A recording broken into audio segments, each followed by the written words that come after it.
PM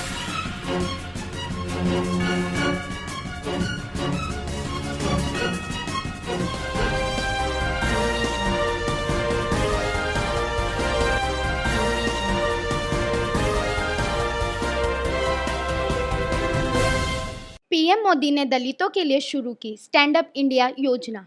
Noida के sector 62 में आयोजित स्टैंड अप इंडिया कार्यक्रम में पीएम मोदी ई रिक्शा पर सवार होकर मंच तक पहुंचे। मंच पर पीएम मोदी ने स्टैंड अप इंडिया का लोगो और वेबसाइट लॉन्च किया। बाबू जगजीवन राम की जयंती पर बोलते हुए पीएम मोदी ने कहा, बाबू ने राष्ट्र की सेवा में अपना जीवन समर्पित कर दिया है। दलित परिवार में जन्म लेकर उन्होंने राष्ट्र के गौरव को बढ़ाने में अपार योगदान दिया। इसीलिए केंद्र सरकार ने उनकी जयंती के अवसर पर स्टैंड अप इंडिया की योजना लॉन्च की। आज बाबू जगजीवन राम जी की जन्म जयंती है। अनेक वर्षों तक राष्ट्र की सेवा में उन्होंने अपना पूरा जीवन खपा दिया। उनके जन्म दिवस को समता दिवस के रूप में भी याद किया जाता है। दलित परिवार में पैदा होकर के राष्ट्र के गौरव को बढ़ाने में उन्होंने जो अथाक पुरुषार्थ किया, परिश्रम किया,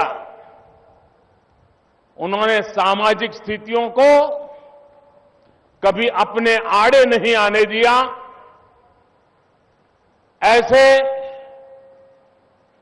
बाबू जगजीवन राम जी की जन्म जयंती पर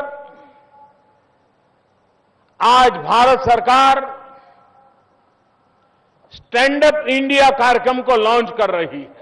हम लोग वो हैं जिन्हें अवसर मिला, वो लोग हैं जिन्हें अवसर नहीं मिला। अगर अवसर मिलने पर हम कुछ कर सकते हैं तो अवसर मिलने पर मेरे दलित और आदिवासी भाई बहन भी उतना ही उत्तम काम कर सकते हैं और देश को बहुत योगदान दे सकते हैं। हमारी इस योजना के तहत 1.25 लाख बैंक जब पैसे देगी तो 1.25 लाख स्थानों पर कोई न कोई उपक्रम शुरू होगा। ये जो दलित परिवारों के लिए योजना बनाई है, आदिवासी परिवारों के लिए योजना बनाई है, महिलाओं को उद्यमी बनाने के लिए जो योजना बनाई है, उसके तहत 10 लाख से लेकर के 1 करोड़ रुपया तक की राशि बैंक उनको देगी और उस ब्रांच के इलाके में होगा, ताकि हिंदुस्तान में 1 लाख से अधिक जगह पर कोई न कोई नया काम शुरू होगा।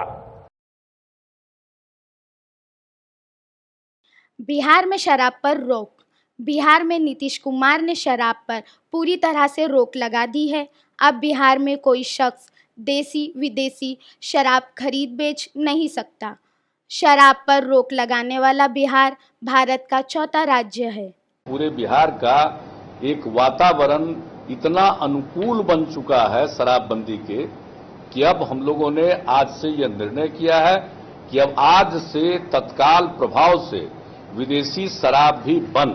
देसी हो, मसालेदार हो, विदेशी हो, कुछ भी हो, अब इस तरह का शराब बंद है और कोई एग्जेम्पशन नहीं है। सिर्फ जो आर्मी के कैंटोनमेंट है वो अपने ढंग से संचालित करते हैं, उनको छोड़कर बाकी जितना भी है, चाहे वो होटल हो, बार हो, क्लब हो, कहीं भी शराब का अब प्रचलन नहीं होगा। किसी भी प्रकार का लाइसेंस निर्गत नहीं किया जाएगा। होटल को बार का या क्लब को बार का, ये सब कुछ नहीं, यानी टोटल बंद है। पूर्ण प्रतिबंध लगा दिया गया। संपूर्ण राज्य में विदेशी शराब के थोक एवं खुदरा व्यापार अथवा उपभोग को प्रतिबंधित करने का निर्णय आज से ले लिया गया और जैसा हमने कहा विथ इमीडिएट इफेक्ट, तत्काल प्रभाव से लागू होगा। नोटिफिकेशन भी जारी हो रहा है। बाराबंकी में 2 गार्ड की हत्या। यूपी के बाराबंकी इलाके में लूटपाट का विरोध करने पर 2 गार्ड की हत्या कर दी गई। विरोध के बाद बदमाशों ने सीसीटीवी डीवीआर को भी गायब कर दिया। खबर मिलते ही पुलिस मौके पर पहुंची, केस दर्ज कर मामले की जांच शुरू कर दी है। दिल्ली में बारिश से मौसम हुआ सुहाना। दिल्ली में हुआ मौसम सुहाना, कुछ जगह पर हल्की और कुछ जगहों पर तेज बारिश की उम्मीद है। नोएडा और गाजियाबाद में भी मौसम का मिजाज बदल गया है। दिल्ली का तापमान लगभग 33 डिग्री तक पहुंच चुका है, लेकिन फिलहाल दिल्ली के आसमान पर बादल छाए हुए हैं, पर दिन में फिर से 40 डिग्री तक तापमान जा सकता है। मौसम विभाग के मुताबिक दिल्ली और एनसीआर के कई इलाकों में हल्की फुल्की बारिश हो सकती है और दिन भर बादल छाए रहेंगे, जिसके कारण गर्मी से जूझ रहे लोगों के लिए राहत की खबर है और इसका असर तकरीबन 2 दिनों तक दिखाई देगा। 11वीं के छात्र ने की खुदकुशी।